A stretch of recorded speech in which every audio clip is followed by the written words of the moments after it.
नमस्कार दोस्तों, ज्योतिष ज्ञान केंद्र में आपका स्वागत है। आज के इस वीडियो में जो है हम एक बहुत ही इंपॉर्टेंट टॉपिक के ऊपर बात करेंगे। देखिए, हम जो है आज इच्छाओं के ऊपर बात करेंगे।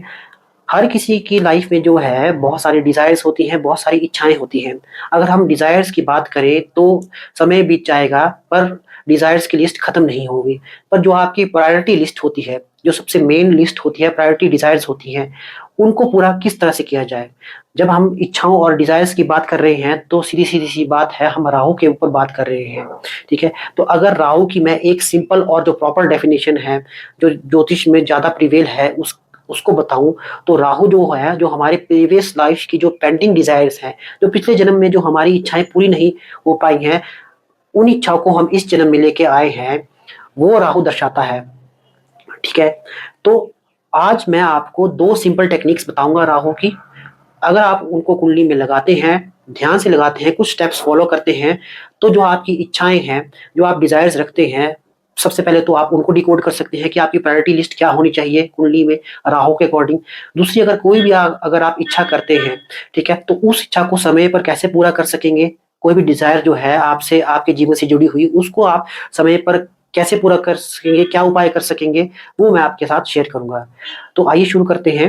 देखिए, वीडियो शुरू करने से पहले मैं आपसे एक रिक्वेस्ट करना चाहूँगा कि प्लीज़ मेरे चैनल को सब्सक्राइब ज़रूर करें। अगर आपको वीडियो अच्छा लगता है, तो अंत में मेरे जो वीडियो को है वो लाइक करें और इसको शेयर ज़रूर करें। तो चलिए अब हम टेक्निक के बारे में बात करते हैं। पहली टेक्निक के बारे में बात करते हैं। सबसे पहले आपको क्या करना है, आपको अपना 3rd हाउस और 11th हाउस देखना है। जिस भाव में राहु बैठा है उसके पर्सपेक्टिव में। देखिए, 3rd हाउस जो होता है आपका कुंडली में इच्छा का भाव होता है। ये जो 3rd हाउस है, ये इच्छा का भाव है, लगन से देखा जाए, और उसकी फुलफिलमेंट का भाव, जो इच्छा की प्राप्ति का भाव जो है, वो 11th हाउस बनता है। ठीक है? उसके बाद आपको क्या करना पड़ेगा, उसके बाद आपको अपनी कुंडली के सर्वाष्टक वर्ग के स्कोर्स को नोट डाउन करना पड़ेगा, सारे भावों के। सारे भावों के अगर आप सर्वाष्टक वर्ग लिख देंगे तो बहुत ईज़ी हो जाएगा, ठीक है? अब मैं आपको एग्ज़ाम्पल लेके बताता हूँ। देखिए, अगर राहु किसी का 6th हाउस में आ जाता है, तो जब भी राहु किसी भाव में बैठता है, उस भाव की इच्छा की जागृति कर देता है। तो 6th हाउस के अकॉर्डिंग इसका जो 3rd हाउस बनेगा वो आपका 8th हाउस बनेगा, और इसका 11th हाउस बनेगा वो आपका 4th हाउस बनेगा, ठीक है? तो यहाँ के अगर स्कोर मैं देखूँ 28 रख दूँ, ठीक है? और यहाँ का स्कोर मैं रख दूँ 31, कुछ भी हो सकता है स्कोर सर्वाष्टक वर्ग में किसी की कुंडली का भी। मैं आपको सिंपली टेक्निक बता रहा हूँ। तो 6th हाउस क्या रिप्रेजेंट करता है? रोग, ऋण, रिपु, ठीक है? तो जो भी ये व्यक्ति होगा, उसकी इच्छा की ये जागृति होगी कि वो रोगों से दूर रहे, ठीक है? रोगों से क्यों दूर रहे? क्योंकि उसकी आयु लंबी हो सके। तो आयु का भाव आपका 8th हाउस है, ठीक है?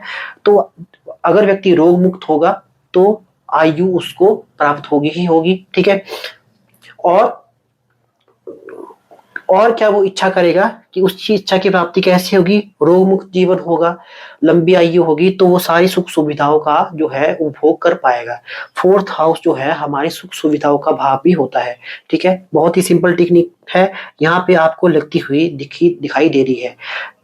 देखना क्या है कि इस हाउस का जो स्कोर है वो कम होना चाहिए, जो 3rd हाउस का स्कोर हमेशा कम होना चाहिए, 11th हाउस का स्कोर हमेशा ज़्यादा होना चाहिए। वो आपको भाव के पर्सपेक्टिव में देखना पड़ेगा। चलिए अब इसी टेक्निक को मैं आपको 1st हाउस में लगा के देखता हूँ।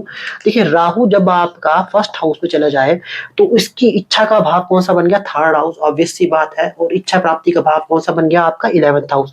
यहाँ पे स्कोर हो जाता है 31 और यहाँ पे स्कोर हो जाता है 35। तो इच्छाएँ कम होगी, प्राप्ति सारी हो जाएगी। तो जो इच्छा का भाव है उसमें स्कोर कम होना चाहिए, इच्छा की प्राप्ति के भाव में स्कोर ज़्यादा होना चाहिए, ठीक है? बिल्कुल लॉजिक सा रिलेशनशिप बन रहा है। मैंने आपको 6th हाउस में लगा के भी दिखाया है। चलिए अब 7th हाउस में लगा के दिखाऊँ। देखिए, 7th हाउस में अगर राहु चला जाएगा, तो क्या इच्छा करेगा? देखिए, 7th हाउस में जब राहु जाता है, तो व्यक्ति का सबसे जो प्राइम जो है, सबसे पहली जो मेन डिज़ायर बनती है, वो विवाह की डिज़ायर बनती है। वो सोचता है कि मेरा विवाह कब होगा? कब मेरा विवाह के से भाग्य उदय होगा, और भाग्य उदय मेरे विवाह से कैसे होगा? तो देखिए, मैं आपको बहुत ही सिंपल और बहुत ही सुंदर सा सूत्र बताता हूँ कि जो 7th हाउस से जो 3rd हाउस बनेगा वो उसका 9th हाउस बनेगा, ठीक है? अगर 9th हाउस में स्कोर इसको 30 मिल जाता है, और इसका जो 11th हाउस जो इसकी इच्छा की प्राप्ति का हाउस है, वो यहाँ 32 या 33 मिल जाता है, तो इसका जो विवाह सफल होगा। देखिए, जो जो इसका सेवंथ हाउस से जो इसका थर्ड हाउस बनता है वो नाइन्थ हाउस बनता है, यानी कि इसका भाग्य का भाव। तो इसकी भाग्य की उत्पत्ति कब होगी? जब विवाह के बाद इसके जो बच्चे होंगे, यानी कि पंचम भाव जो है वो बच्चों का भाव है। सप्तम भाव से जो है ये बना, ये 11th हाउस, लग्न से बना ये पंचम। पंचम भाव से जो है बच्चों का विचार किया जाता है। तो जब शादी होगी तो और बच्चे होंगे तो इसका भाग्य भी उदय होगा और इसका जीवन भी अच्छा चलेगा।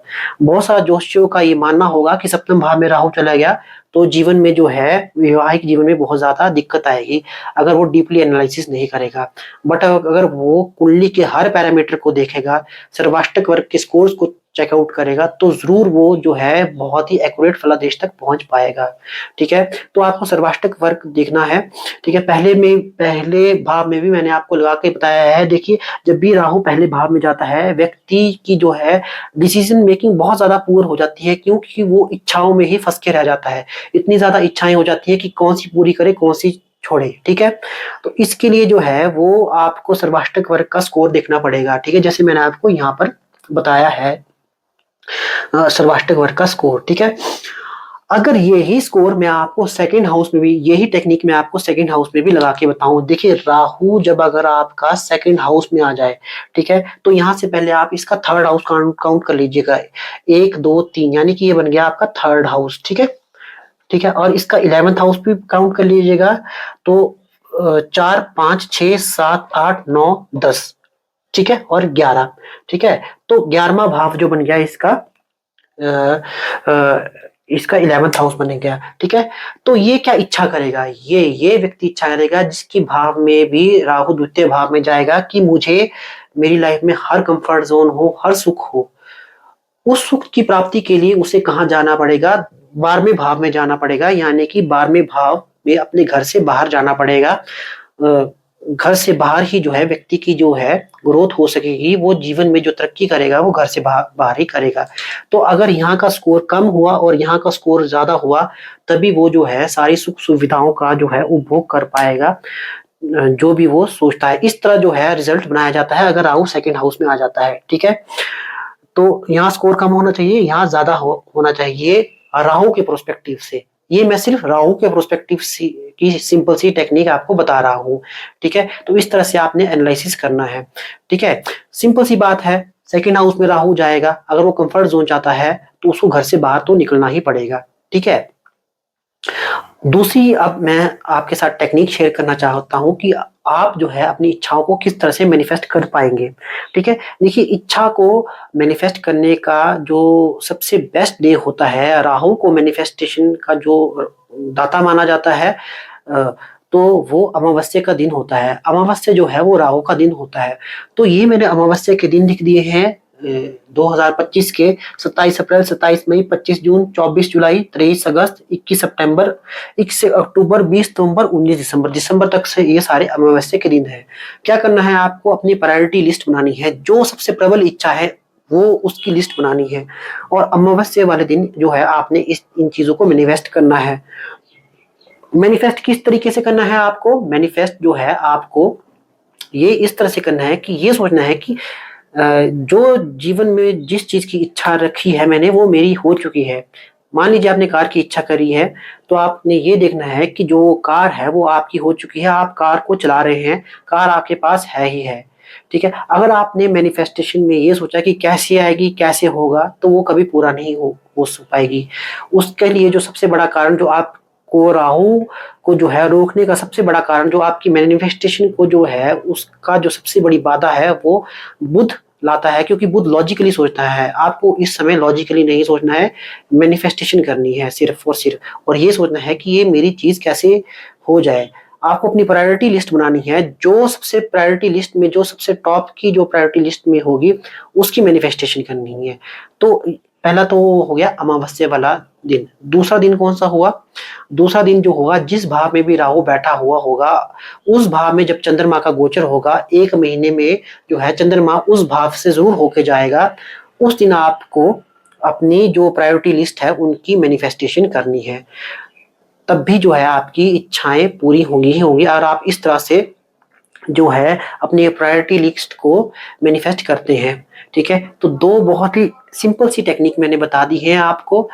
देखिए भिन्नाष्टक वर्ग सॉरी जो सर्वाष्टक वर्ग का स्कोर बताया है मैंने वो राहु के प्रोस्पेक्टिव से बताया है। ठीक है कि राहु के प्रोस्पेक्टिव से आप कैसे देखें। ठीक है, बहुत सारी टेक्निक्स होती हैं, अलग अलग टेक्निक से देखा जाता है, बट राहु के पर्सपेक्टिव से जो है मैंने इच्छाओं की पूर्ति, डिजायर की पूर्ति कैसी हो उसके अकॉर्डिंग बनाया है। तो इसी के अकॉर्डिंग आप जो है आप चेकआउट कर सकते हैं। ठीक है, अगर आपको मेरा वीडियो अच्छा लगा हो, इंफॉर्मेटिव लगा हो, तो मैं दोबारा से फिर कहूंगा कि प्लीज सब्सक्राइब जरूर करें, लाइक एंड शेयर जरूर करें। Thank you.